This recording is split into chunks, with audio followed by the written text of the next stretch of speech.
Hey creators! In this video, I'll show you how to collaborate in real time using the Gamma AI. This is perfect for team projects, group presentations, and async brainstorming. So let's get started. First, start by creating a new document or opening existing one. This will be your shared space for real-time collaboration. Then here, click the share button in the top right corner of the screen and you can invite your teammates by email or generate a shareable link. Choose permissions like viewer, commenter, or editor. Then here, invite everyone that you can edit, comment, or react in real time, just like Google Docs but smarter.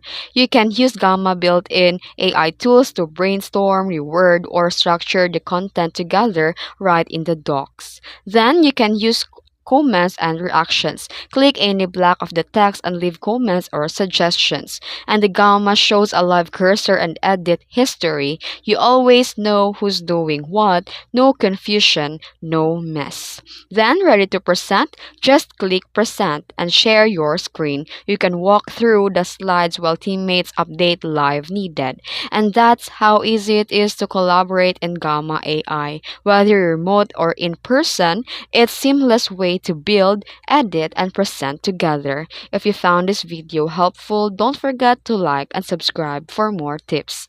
Thanks for watching.